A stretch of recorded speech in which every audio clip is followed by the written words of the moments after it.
teman-teman, perkenalkan nama saya Astrid Dwi Enjasti dengan NIM 19080766051 dari kelas Pendidikan Kimia 4C. Oke teman-teman, bahwa di era kemajuan teknologi seperti saat ini, kehidupan tentunya tidak dapat terlepas dari penggunaan logam.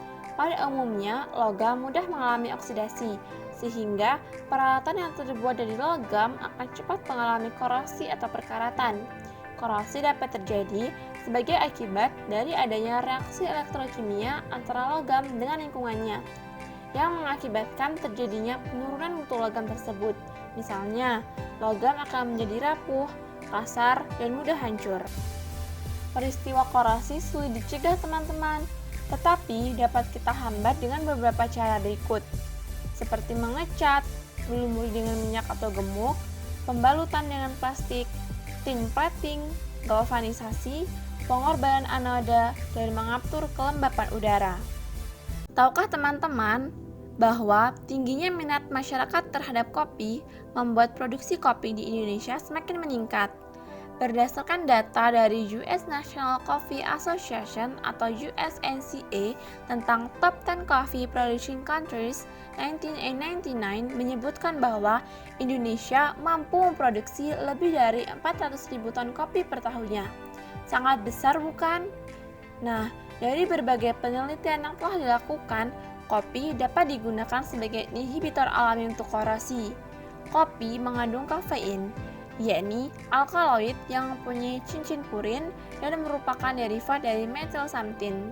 Senyawa kafein yang terdapat dalam kopi dapat dijadikan inhibitor karena terdapat gugus nitrogen yang mengandung pasangan elektron bebas sebagai pendonor elektron terhadap besi untuk membentuk senyawa kompleks.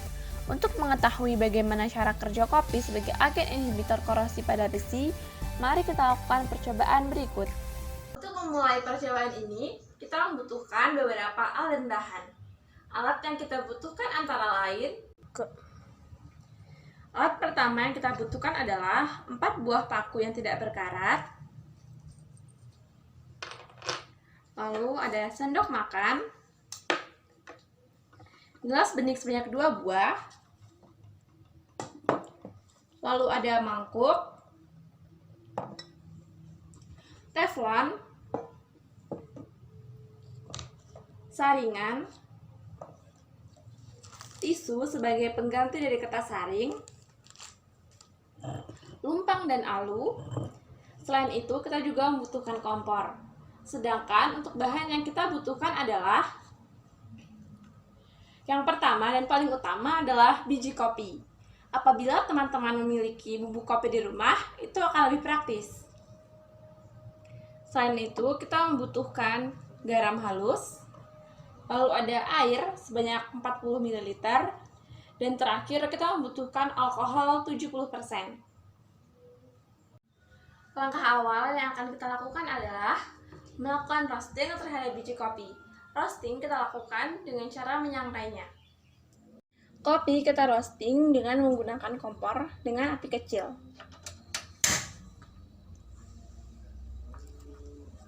Lalu kita masukkan biji kopi. Dan proses roasting kita lakukan secara perlahan sambil terus mengaduk biji kopi. Proses sangrai dilakukan untuk mengurangi kadar air yang terdapat dalam biji kopi.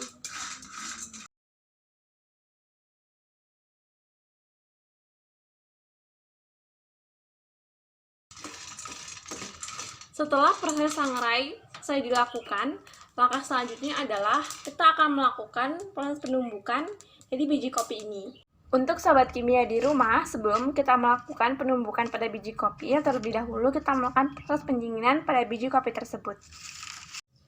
Setelah proses pendinginan selesai, langkah selanjutnya adalah kita akan melakukan proses penumbukan terhadap biji kopi untuk membuatnya menjadi bubuk kopi. Kita masukkan ke dalam lumpangan alu sobat-sobat kimia.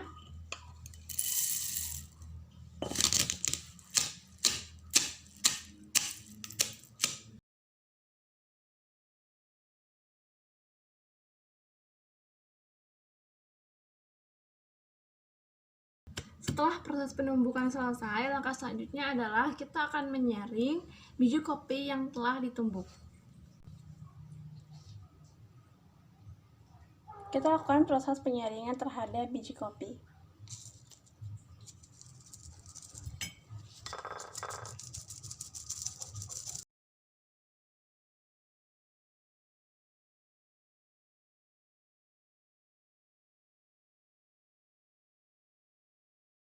Setelah proses penyaringan dirasa cukup, setelah kita dapatkan bubuk kopi yang telah disaring, selanjutnya adalah kita akan melakukan proses maserasi. Proses penyaringan dan telah kita dapatkan bubuk kopi, langkah selanjutnya adalah metode maserasi. Pada tahap ini kita siapkan sebanyak 10 gram bubuk kopi yang telah kita saring tadi.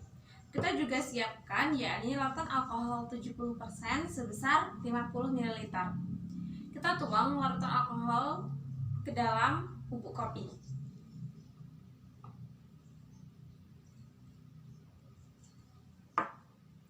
Kemudian kita aduk larutan agar larutannya homogen.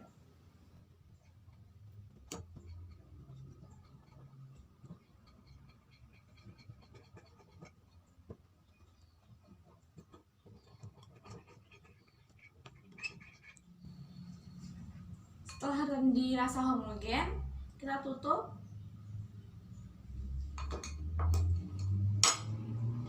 Nah teman-teman, metode maserasi ini kita lakukan selama 24 jam. Dan setiap 2 jam sekali, kita lakukan proses pengadukan.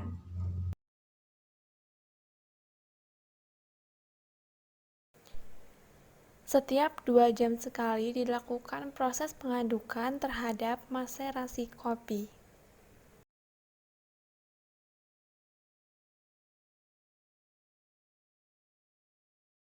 Sebelum digunakan, paku terlebih dahulu direndam di dalam alkohol 70%. Nah, ini bertujuan untuk menghilangkan kotoran-kotoran yang terdapat pada paku.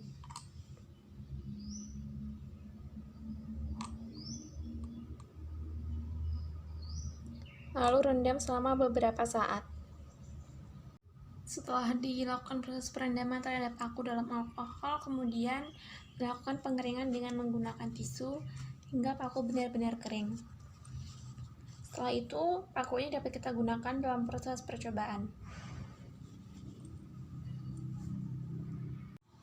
Setelah dilakukan proses maserasi terhadap bubuk kopi dan alkohol selama 24 jam, langkah selanjutnya adalah kita akan melakukan proses penyaringan hasil maserasi tersebut bertujuan untuk memisahkan antara residu dengan filtratnya. Di sini telah kita siapkan saringan yang telah dilengkapi dengan tisu di atasnya. Lalu kita buka hasil maserasi antara biji kopi. Kita masukkan ke dalam saringan untuk menyaring secara perlahan-lahan.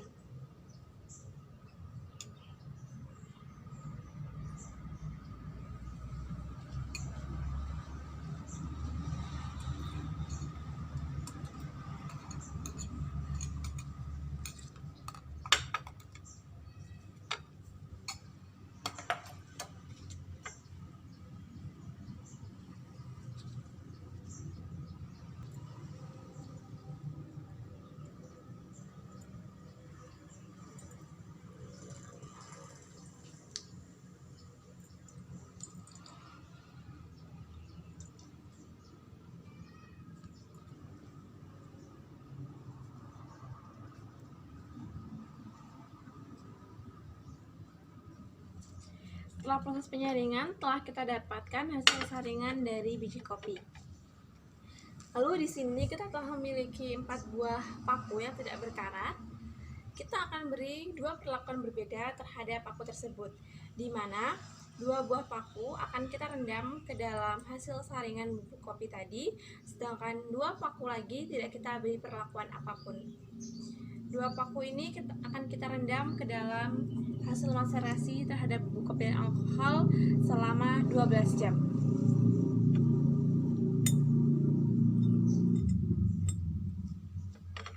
Sedangkan paku yang satunya lagi tidak kita beri perlakuan apapun.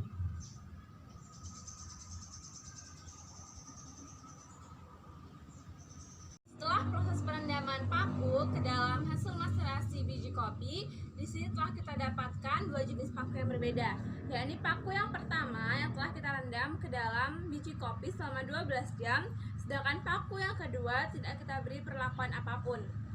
Nah, langkah selanjutnya adalah di sini kita akan membuat larutan elektrolit, yakni larutan NaCl, di mana kita membutuhkan wadah, lalu ada 400 ml air dan juga garam atau NaCl sebanyak 2 sendok. Langkah awal adalah kita masukkan garam ke dalam wadah.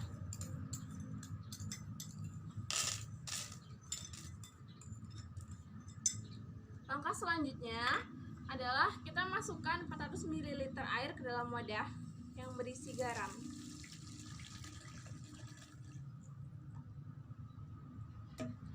Kemudian kita lakukan pengadukan agar larutan tersebut homogen. Pastikan garamnya benar-benar larut.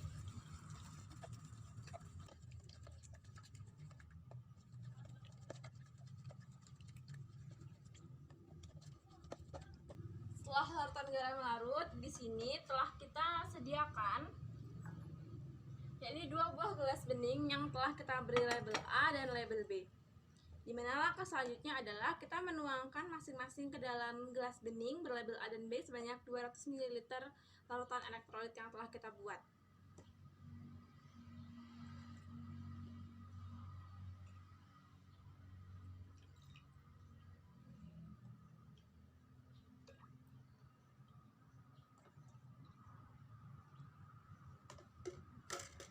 Kemudian langkah selanjutnya adalah kita masukkan paku yang telah direndam selama 12 jam ke dalam hasil maserasi biji kopi ke dalam wadah gelas bening berlabel A. Sedangkan paku yang tidak kita beri perlakuan apapun kita masukkan ke dalam wadah gelas bening berlabel B.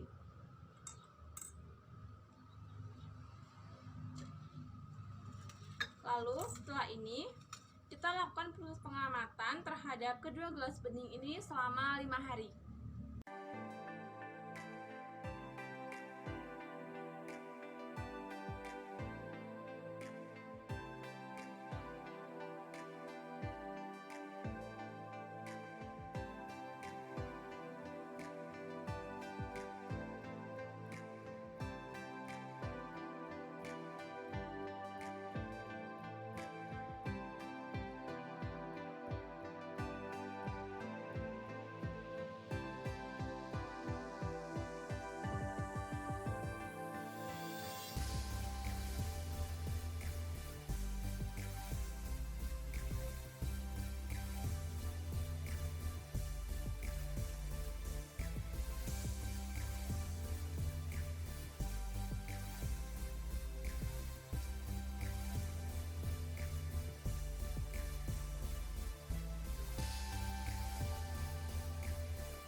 Berdasarkan percobaan yang telah dilakukan, dapat diketahui bahwa paku A yang kita beri perlakuan berupa perendaman ke dalam maserasi biji kopi lebih lambat mengalami korosi dibandingkan dengan paku B yang tidak kita beri inhibitor.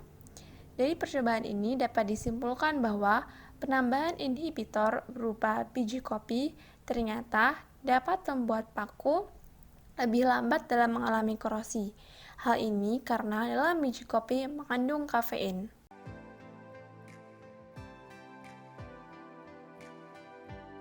Baiklah teman-teman, setelah tadi kalian lihat video percobaan, di sini saya ingin mengetahui pendapat kalian semua tentang apakah apakah video percobaan yang telah kalian lihat tadi telah cocok atau layak untuk dijadikan sebagai media pembelajaran kimia di SMA? Nah, untuk mengetahui jawaban teman-teman, silahkan dijawab di bawah kolom komentar ya. Terima kasih.